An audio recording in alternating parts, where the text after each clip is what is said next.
നമസ്കാരം. മലയാളി വാർത്ത ഇൻസൈഡിലേക്ക് സ്വാഗതം.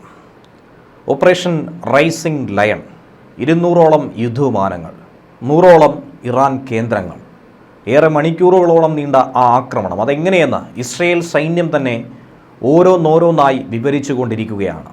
100ഓളം കേന്ദ്രങ്ങളിൽ നടത്തിയ ആക്രമണത്തിൽ ബോംബുകളും മിസൈലുകളും അടക്കം 330 ആയുധങ്ങൾ പ്രയോഗിച്ചുവെന്നാണ് ഇസ്രയേൽ പറയുന്നത്. ഒരൊറ്റ രാത്രി കൊണ്ട് തന്നെ ഇറാൻ്റെ ആണവ മിസൈൽ പദ്ധതിക്കുണ്ടാക്കിയ ആഘാതമെന്ന് പറയുന്നത് ചെറുതൊന്നും തന്നെ അല്ല എന്ന് വേണം മനസ്സിലാക്കാൻ. ഇറാൻ്റെ സൈനിക ആണവ കേന്ദ്രങ്ങളെ ലക്ഷ്യമിട്ട് തന്നെയാണ് ഇസ്രയേൽ പ്രധാനമായും ഈ വ്യോമാക്രമണം നടത്തിയത്. ഒരു പതിറ്റാണ്ട് കാലത്തിന് അധികമായി നടത്തിയിരുന്ന പദ്ധതി തന്നെയാണ് ഇപ്പോൾ വിജയിച്ചിരിക്കുന്നത്. നേരത്തെ തന്നെ ഇറാനെ ഇസ്രയേൽ ആക്രമിക്കുമെന്ന റിപ്പോർട്ടുകൾ പുറത്തു വന്നിരുന്നു. എന്തിനേറെ പറയുന്നു, ട്രംപ് അടക്കം അതിനുള്ള സൂചന നൽകിയിരുന്നു. ഇറാൻ്റെ ആണവ പദ്ധതിക്കെതിരെ ഏറെക്കാലമായി മുന്നറിയിപ്പുകൾ നൽകിക്കൊണ്ടിരുന്ന ഇസ്രയേലിന് ഇനി മറ്റു മാർഗങ്ങളൊന്നും തന്നെ ഇല്ലാത്തത് കൊണ്ട് തന്നെയാണ് ഈ ഒരു ആക്രമണം നടത്തിയിരിക്കുന്നത്.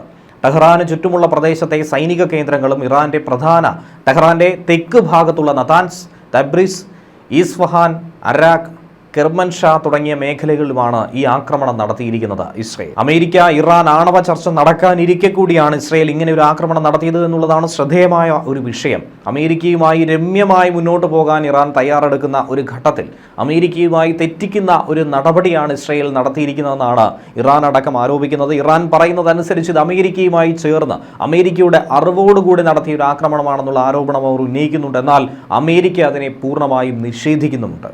ഇറാനിൽ നിലവിൽ 15 ആണവ ബോംബുകൾ നിർമ്മിക്കാൻ ആവശ്യമായ സമ്പുഷ്ടീകരിച്ച യുറേനിയം ഉണ്ടെന്നാണ് കണക്കാക്കിയിരിക്കുന്നത്. ഇസ്രയേലിൻ്റെ പ്രതിരോധ സേന തന്നെ ഇക്കാര്യം തെളിവുകളടക്കം പുറത്തുവിടുന്നുണ്ട്. ഇറാന്റെ ബാലിസ്റ്റിക് മിസൈൽ കേന്ദ്രങ്ങളും ആണവ പദ്ധതികളും ലക്ഷ്യമിട്ട് തന്നെയാണ് ഇത്തവണ ഈ ആക്രമണം നടത്തിയതെന്ന് ആക്രമണത്തിന് ശേഷം നെതന്യാഹുവും അടിവരയിട്ട് തന്നെ പറയുന്നുണ്ട്. എന്നാൽ വർഷങ്ങളായി ഈ ഓപ്പറേഷന് വേണ്ടി ഇസ്രയേൽ തയ്യാറെടുത്തതിൻ്റെ വിശദ വിവരങ്ങൾ ഈ ഘട്ടത്തിൽ തന്നെ പുറത്തു വരികയാണ്. ഇറാനിൽ നിലവിൽ 15 ആണവ ബോംബുകൾ നിർമ്മിക്കാൻ ആവശ്യമായിട്ടുള്ള സമ്പുഷ്ടീകരിച്ച യുറേനിയം ഉണ്ടെന്നാണ് കണക്കാക്കിയിരിക്കുന്നതായി ഇസ്രയേൽ പ്രതിരോധ സേന തന്നെ പറയുന്നുണ്ട്. ഇറാന്റെ ബാലിസ്റ്റിക് മിസൈൽ കേന്ദ്രങ്ങളും അതുപോലെ തന്നെ ആണവ പദ്ധതികളെയും ലക്ഷ്യമിട്ട് തന്നെയാണ് പരിപൂർണമായും ഈ ആക്രമണം നടത്തിയതെന്നും നെതന്യാഹുവും ചൂണ്ടിക്കാണിക്കുന്നു. എന്നാൽ ഇതിൽ മനസ്സിലാക്കേണ്ട ഒരു വിഷയം, ഓപ്പറേഷനുമായി ബന്ധപ്പെട്ട് വർഷങ്ങളോളം തയ്യാറെടുത്ത് തന്നെയാണ് ഇസ്രയേൽ ഇത് നടപ്പിലാക്കിയത്. അതിൻ്റെ വിശദ വിവരങ്ങൾ അവർ തന്നെ പുറത്തുവിടുന്നു. ഇസ്രയേലിൽ നിന്നല്ല ഈ ആക്രമണം നടത്തിയിരിക്കുന്നത് എന്നുള്ളതാണ് അതിൽ ഏറ്റവും ശ്രദ്ധേയമായ ഒരു വിവരം. മറിച്ച് ഇറാൻ്റെ ഉള്ളിൽ തന്നെ നടത്തിയ ഒരു ആക്രമണം, ഇറാൻ്റെ ഉള്ളിൽ നിന്ന് തന്നെ രഹസ്യമായി ഒരു ഡ്രോൺ ബേസ് സ്റ്റേഷൻ ഇസ്രയേൽ സ്ഥാപിച്ചുവെന്നാണ് ടൈംസ് ഓഫ് ഇസ്രയേൽ അടക്കം റിപ്പോർട്ട് ചെയ്തിരിക്കുന്നത്.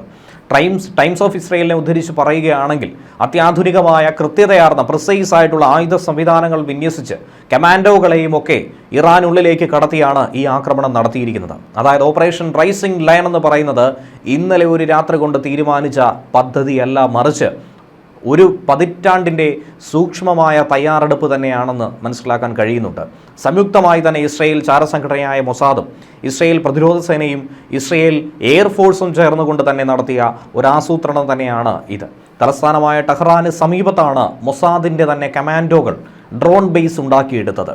ഈ ഡ്രോണുകളെ രാത്രി സജീവമാക്കി ഇസ്രയേലിനെ ലക്ഷ്യമാക്കി ഇറാൻ തൊടുത്തുവിട്ട ഭൂതല മിസൈൽ ലോഞ്ചറുകളെ ഒക്കെ തന്നെ ഇല്ലായ്മ ചെയ്തു. അവയെ ന്യൂട്രലൈസ് ചെയ്യാനായിട്ടുള്ള ആക്രമണം തന്നെയാണ് അവർ നടത്തിയത്. ഇറാനെ തകർക്കാൻ പോകുന്ന ആയുധങ്ങൾ വാഹനങ്ങളിൽ ഇറാനിലേക്ക് മൊസാദ് കടത്തിയിരുന്നു. ഈ പ്രതിരോധ സംവിധാനങ്ങൾ സജ്ജമാക്കിയത് കൊണ്ട് തന്നെയാണ് ഇറാനുള്ളിൽ കടന്നുകൊണ്ട് തന്നെ ഇറാന് നേർക്ക് ആക്രമണം നടത്താൻ ഇസ്രയേലിന് സാധിച്ചതും ഇറാന്റെ വ്യോമ പ്രതിരോധ സംവിധാനത്തെ ദുർബലമാക്കി മാറ്റാൻ കഴിഞ്ഞിരിക്കുന്നതും. അതിലൂടെ തന്നെ ഇസ്രയേലി പോർമുനകൾക്ക് ആധിപത്യം സ്ഥാപിക്കാൻ കഴിഞ്ഞു. ഒന്നിനെയും ഭയപ്പെടാതെ വ്യോമ മേഖലയിലേക്ക് കടന്നു കയറാനായി സാധിച്ചു എന്നുള്ളതാണ് മറ്റൊരു വസ്തുത. ഇസ്രയേലിൽ നിന്നും കടന്നു വരുന്ന പോർമുനകളെ ലക്ഷ്യം വെച്ച് ഇറാൻ നിൽക്കുമ്പോൾ ഇറാനുള്ളിൽ നിന്ന് തന്നെ ഇങ്ങനെ ഒരു ആക്രമണം ഒരുപക്ഷെ സ്വപ്നത്തിൽ പോലും അവർ കരുതിയിട്ടുണ്ടാകില്ല. മധ്യ ഇറാനിലെ വിവിധ വിമാനവേധ സംവിധാനങ്ങൾക്ക് നേരെയൊക്കെ തന്നെ മിസൈലുകൾ രഹസ്യമായി സ്ഥാപിച്ച് കൃത്യതയാർന്ന ആക്രമണം നടത്താൻ മൊസാദ് കമാൻഡോകൾക്ക് കഴിഞ്ഞു. മൊസാദിൻ്റെ തന്നെ ഏറ്റവും മികച്ച ഒരു ആക്രമണ പദ്ധതിയായി തന്നെയാണ് IDF ഇതിനെ ചൂണ്ടിക്കാണിക്കുന്നത്. ഇറാന്റെ ചാരന്മാരുടെ ഒക്കെ തന്നെ കണ്ണുവെട്ടിച്ചുകൊണ്ടാണ് IDFും മൊസാദും അത്യാധുനിക സാങ്കേതിക വിദ്യകൾ സമന്വയിപ്പിച്ചുകൊണ്ട് ആരെയും അമ്പരപ്പിക്കുന്ന രീതിയിലുള്ള ഒരു ഓപ്പറേഷൻ ക്രമീകരിച്ചിരിക്കുന്നത്.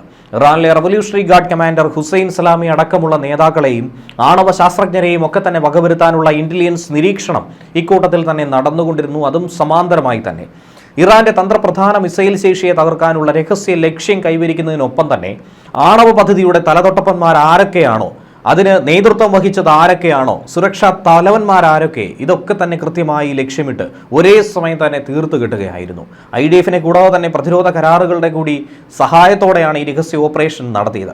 ഇറാന്റെ സുരക്ഷാ ഇന്റലിജൻസ് നിരീക്ഷണത്തെ വിദഗ്ധമായി കബളിപ്പിച്ച്, ഇന്റലിജൻസ് വിവരങ്ങൾ ഏകോപിപ്പിച്ച്, അവരെ കണ്ണുവെട്ടിച്ചുകൊണ്ട് കമാൻഡോകളെ നിയോഗിച്ച് തന്നെയാണ് ഈ ദൗത്യം പൂർത്തീകരിച്ചത്.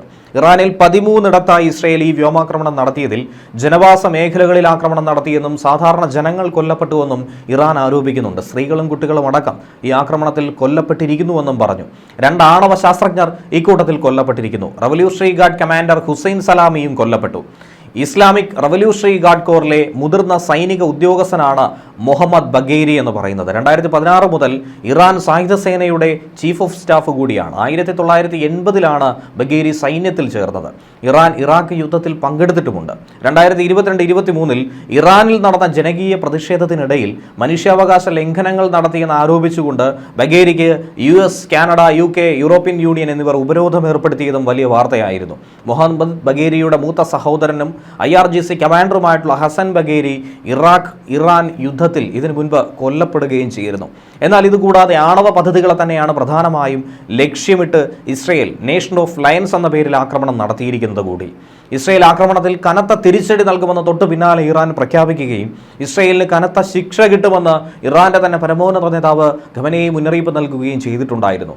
ഇസ്രയേൽ ആക്രമണത്തിന് പിന്നാലെ തന്നെ ഈ മുന്നറിയിപ്പ് പരമോന്നത നേതാവ് നൽകിക്കൊണ്ട് രംഗത്ത് വരികയും ചെയ്തു. കൈപ്പേറിയതും വേദനാജനകവുമായിട്ടുള്ള തിരിച്ചടിക്ക് ഇസ്രയേൽ കാത്തിരിക്കണമെന്നാണ് ഇറാന്റെ പരമോന്നത നേതാവിന്റെ മുന്നറിയിപ്പ്. ശത്രുവിന്റെ ആക്രമണത്തിൽ നിരവധി കമാൻഡർമാരും ശാസ്ത്രജ്ഞരുമൊക്കെ രക്തസാക്ഷികളായി. അവരുടെ പിൻഗാമികളും സഹപ്രവർത്തകരും ദൈവം അനുവദിച്ചാൽ ഉടൻ തന്നെ അവരുടെ കർത്തവ്യങ്ങൾ പുനരാരംഭിക്കുമെന്നാണ് പറഞ്ഞിരിക്കുന്നത്. അതായത് തിരിച്ചടി ഉറപ്പായും ഉണ്ടാകുമെന്നും ഒരു ക്ഷമയും തങ്ങളുടെ ഭാഗത്തു നിന്നും കരുതേണ്ടതില്ല എന്നും മുന്നറിയിപ്പ് നൽകുകയാണ്. ഈ കുറ്റകൃത്യത്തോടെ സയനിസ്റ്റ് ഭരണകൂടം വേദനാജനകമായൊരു വിധി സ്വയം ഒരുക്കി വെച്ചെന്നും അതവർക്ക് ലഭിക്കുമെന്നുമാണ് ഖമനേയി പറഞ്ഞിരിക്കുന്നത്. മധ്യേഷ്യയിലെ ഈ യുദ്ധസമാന സാഹചര്യത്തിനിടയിൽ ഇസ്രയേലിന് കനത്ത തിരിച്ചടി നൽകാൻ ഇറാൻ മടിച്ചിട്ടുമില്ല, അത് നൽകുകയും ചെയ്തു. ഇസ്രയേലിന്റെ ഓപ്പറേഷൻ റൈസിംഗ് ലയന് മറുപടിയായി 100-ലധികം ഡ്രോണുകളെ ഇറാൻ തന്നെ ഇസ്രയേലിലേക്ക് വിക്ഷേപിച്ച് കഴിഞ്ഞു.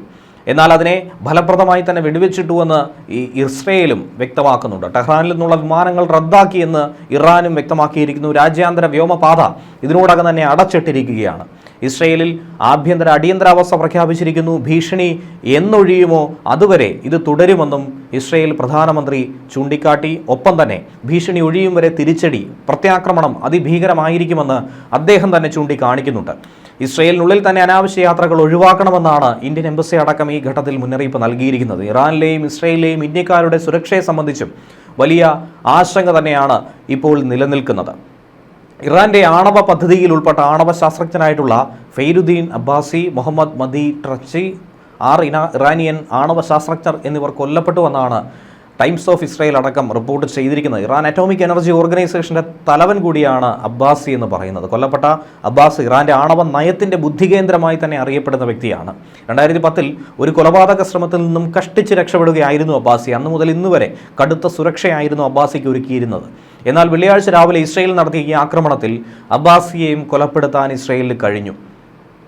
അതുകൂടാതെ തന്നെ ഇപ്പോൾ സ്ഥിരീകരിക്കപ്പെടാത്ത ഒരു റിപ്പോർട്ട് പുറത്തു വരുന്നത് ഇറാന്റെ പരമോന്നത നേതാവായ ആയത്തുള്ള അലി ഖമനേയിയുടെ മുതിർന്ന ഉപദേഷ്ടാവ്, ഏറ്റവും അടുത്ത വിശ്വസ്തൻ കൂടിയായിട്ടുള്ള അലി ഷംഖാനിയും കൊല്ലപ്പെട്ടു എന്നുള്ളതാണ്.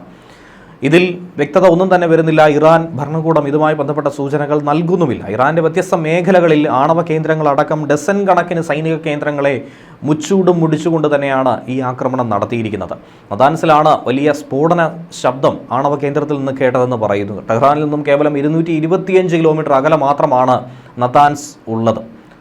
കേന്ദ്രത്തിലെ ആണവ വികിരണം വിലയിരുത്താൻ വേണ്ടി ഇറാൻ അധികൃതരുമായി ചേർന്നുകൊണ്ട് പ്രവർത്തിക്കാനാണ് രാജ്യാന്തര ആണവോർജ്ജ ഏജൻസി അടക്കം ഈ ഘട്ടത്തിൽ ശ്രമിക്കുന്നത്. എന്നാൽ ഈ ആക്രമണത്തിന് തങ്ങൾ ഒരു തരത്തിലും പിന്തുണ നൽകിയില്ലെന്ന് അമേരിക്കയും വ്യക്തമാക്കുന്നുണ്ട്. ഇസ്രയേൽ ഏകപക്ഷീയമായി പ്രവർത്തിച്ചുവെന്നാണ് American state secretary Marco Rubio പറഞ്ഞിരിക്കുന്നത്. ഇറാനെതിരായിട്ടുള്ള ഈ ആക്രമണത്തിൽ തങ്ങൾ ഉൾപ്പെട്ടിട്ടില്ല എന്നും പ്രസ്താവനയിലൂടെ വ്യക്തമാക്കുന്നുണ്ട്. എന്നാൽ ഇങ്ങനെ ഒരു ആവർത്തനം നടത്തുന്നതിനിടയിൽ തന്നെ ഇസ്രയേൽ പ്രധാനമന്ത്രി ബെഞ്ചമിൻ നെതന്യാഹു ട്രംപിന് നന്ദി അറിയിച്ചത് ഏറെ ശ്രദ്ധേയമായൊരു വിഷയമാണ്. ഈ ആക്രമണത്തിന് ശേഷം നടത്തിയ വീഡിയോ സന്ദേശത്തിലൂടെയാണ് ട്രംപിന് നെതന്യാഹുവിൻ്റെ നന്ദി. ട്രംപിൻ്റെ പ്രസിഡന്റ് കാലയളവിൽ ഉടനീളം നമ്മുടെ രാജ്യത്തിന് നൽകിയ സ്ഥിരമായ പിന്തുണയ്ക്ക് ഞാൻ അദ്ദേഹത്തോട് നന്ദി പറയുന്നുവെന്നാണ് പറഞ്ഞിരിക്കുന്നത്. എന്നാൽ ഈ ആക്രമണത്തിൽ പങ്കില്ലെന്ന് ആവർത്തിച്ച് ട്രംപും വ്യക്തമാക്കുന്നു. ഇറാൻ അണുബോംബ് ഉണ്ടാക്കാൻ കഴിയില്ലെന്നും അവർ ചർച്ചാമേശയിലേക്ക് മടങ്ങിയെത്തുമെന്നും താൻ പ്രതീക്ഷിക്കുന്നുവെന്നാണ് ട്രംപ് അടക്കം പറഞ്ഞത്. ഇറാൻ നേതൃത്വത്തിലെ നിരവധി ആളുകൾ തിരികെ വരില്ല, ഇറാൻ സൈനിക മേധാവികളടക്കം കൊല്ലപ്പെട്ടത് സൂചിപ്പിച്ചുകൊണ്ട് ട്രംപ് പറയുകയും ചെയ്തു. ആക്രമണത്തിന് മുമ്പ് തന്നെ പശ്ചിമേഷ്യയിലെ ഒരു പ്രധാന സഖ്യകക്ഷിയെ വിവരം അറിയിച്ചിട്ടുണ്ടെന്നാണ് ട്രംപ് പറയുന്നത്. എന്നാൽ അത് ഏത് രാജ്യമെന്ന് ട്രംപ് പറയുകയും ചെയ്തിട്ടില്ല. ഇറാനിലേക്ക് ആക്രമണം നടത്തിയിരിക്കുന്നത് ഇസ്രയേൽ അമേരിക്കൻ പിന്തുണയോടെ തന്നെയാണെന്നും ഇരു രാജ്യങ്ങൾക്കും കനത്ത വില നൽകേണ്ടി വരുമെന്ന് തന്നെയാണ് ഇറാൻ സൈന്യവും ഇതിന് പിന്നാലെ വ്യക്തമാക്കുന്നത്. ന്യൂസ് ഡെസ്ക് മലയാളി വാർത്ത ഇൻസൈറ്റ്.